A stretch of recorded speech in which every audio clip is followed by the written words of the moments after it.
Hi friends, తెలంగాణలో 390 assistant engineering ఉద్యోగాలను fill చేయడానికి తెలంగాణ రాష్ట్ర ప్రభుత్వం నోటిఫికేషన్ అయితే రిలీజ్ చేయడం జరిగింది. సో మొత్తంగా 390 అసిస్టెంట్ ఇంజనీరింగ్ ఉద్యోగాలు అయితే ఉన్నాయి. సో ఈ ఉద్యోగాలకు అప్లికేషన్ చేసుకోవడానికి ఆల్రెడీ ఆన్లైన్ అప్లికేషన్స్ అయితే నిన్నటి నుండి 4వ తారీఖు నుండి స్టార్ట్ అయితే కావడం జరిగింది. సో 11వ తారీఖు ఈవినింగ్ 5 గంటల వరకు అయితే అప్లై చేసుకోవచ్చు. సో దీనికి కావాల్సినటువంటి ఎడ్యుకేషనల్ క్వాలిఫికేషన్ వచ్చేసరికి సో సివిల్ ఇంజనీరింగ్ డిపార్ట్మెంట్లో బీటెక్ అలాగే బీఈ లేదా ఎంటెక్ పూర్తి చేసినటువంటి వారు ఎవరైతే ఉన్నారో సో వాళ్ళందరూ కూడా అప్లై అయితే చేసుకోవచ్చు. అలాగే దీనికి ఉన్నటువంటి ఏజ్ క్వాలిఫికేషన్ ఏజ్ని చూసుకున్నట్లయితే సో జూలై 1, 2024 నాటికి 18 సంవత్సరాల నుండి 44 సంవత్సరాల లోపు ఉన్నటువంటి వారు ఎవరైతే ఉన్నారో సో వాళ్ళందరూ కూడా ఈ యొక్క ఉద్యోగాలకు అయితే అప్లై చేసుకోవచ్చు.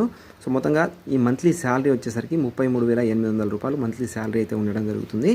సో ఎడ్యుకేషనల్ క్వాలిఫికేషన్ ఉన్నటువంటి వారు కూడా అందరూ కూడా అప్లై అయితే చేసుకోండి. అయితే ఈ ఉద్యోగాలు అనేవి మనకు తెలంగాణ రాష్ట్ర ప్రభుత్వం మ్యాన్కైండ్ అనే అవుట్సోర్సింగ్ ఏజెన్సీ ద్వారా భర్తీ అయితే చేస్తుంది. వన్ ఇయర్ అవుట్సోర్సింగ్ ప్రతిపాదికన ఈ యొక్క నోటిఫికేషన్ అయితే ఫిల్ అయితే చేయడం జరుగుతుంది. మొత్తంగా మండల లెవెల్లో 33 జిల్లాల్లో ఉద్యోగాలు చేయడానికి ఈ యొక్క నోటిఫికేషన్ అయితే రిలీజ్ చేయడం జరిగింది. సో ఈ ఉద్యోగాలకు అప్లై చేసుకోవడానికి ఎటువంటి ఫీజు అనేది చెల్లించాల్సినటువంటి అవసరం లేదు, అలాగే ఎగ్జామ్ కూడా రాయాల్సినటువంటి అవసరం లేదు. సో మీరు మీ యొక్క బీటెక్లో లేదా ఎంటెక్లో వచ్చినటువంటి మార్కుల ఆధారంగానే ఈ యొక్క ఉద్యోగాల భర్తీ ప్రక్రియ అనేది ఉండడం జరుగుతుంది. సో మెరిట్లో ఎవరైతే ఉంటే సో వాళ్ళను ఈ యొక్క ఉద్యోగాల్లో సెలెక్ట్ అయితే చేయడం జరుగుతుంది.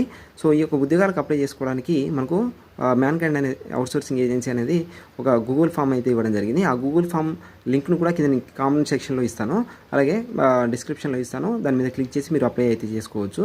సో ఆ లింక్ని ఓపెన్ చేసిన తర్వాత మీరు అందులో మీ యొక్క సిఎంఎం కన్సాలిడేటెడ్ మార్క్స్ మెమో అలాగే ప్రొవిజనల్ మెమో ఉంటుంది కదా, సో బీటెక్కి సంబంధించినటువంటి ప్రొవిజనల్ మెమో, సో ఆ రెండింటిని అప్లోడ్ అయితే చేయాల్సి ఉంటుంది. అలాగే మీ మార్క్స్ పర్సంటేజ్ కూడా అందులో మెన్షన్ అయితే చేయాలి. అలాగే మీ యొక్క మీ పేరు, మీ ఫాదర్ నేము, అలాగే కేటగిరీ సర్టిఫికేట్ని కూడా అప్లోడ్ అయితే చేయాల్సి ఉంటుంది. ఫిజికల్లీ ఛాలెంజ్డ్ ఉన్నట్లయితే ఫిజికల్లీ ఛాలెంజ్డ్ సర్టిఫికేట్ని కూడా అప్లోడ్ అయితే చేయాల్సి ఉంటుంది. సో ఇదంతా మనకు గూగుల్ ఫామ్లో ఎంట్రీ చేసిన తర్వాత సబ్మిట్ చేసేస్తే సరిపోతుంది. సో మీ యొక్క సెలక్షన్ ప్రొసీజర్ అనేది మెరిట్లో ఉన్నట్లయితే మీకు కాల్ అయితే రావడం జరుగుతుంది. సో ఇది ఫ్రెండ్స్ టోటల్గా మనకు ఈ యొక్క అవుట్సోర్సింగ్ ఉద్యోగాలకు సంబంధించినటువంటి ఇన్ఫర్మేషన్. ఇంకేదైనా అప్డేట్ ఉన్నట్లయితే మన ఛానల్ ద్వారా ఇస్తాను. సో ఏదైనా డౌట్ ఉన్నట్లయితే కింద కామెంట్ సెక్షన్లో తెలియజేయండి, తప్పనిసరిగా రిప్లై అయితే ఇస్తాను. సో ఇది ఫ్రెండ్స్ ఇప్పటివరకు ఉన్నటువంటి ఇన్ఫర్మేషన్. వీడియో నచ్చితే లైక్ చేయండి, అలాగే మీ మిత్రులు ఎవరైనా ఉన్నట్లయితే సో వాళ్ళందరికీ కూడా ఈ ఇన్ఫర్మేషన్ని షేర్ చేయండి. Thank you for watching.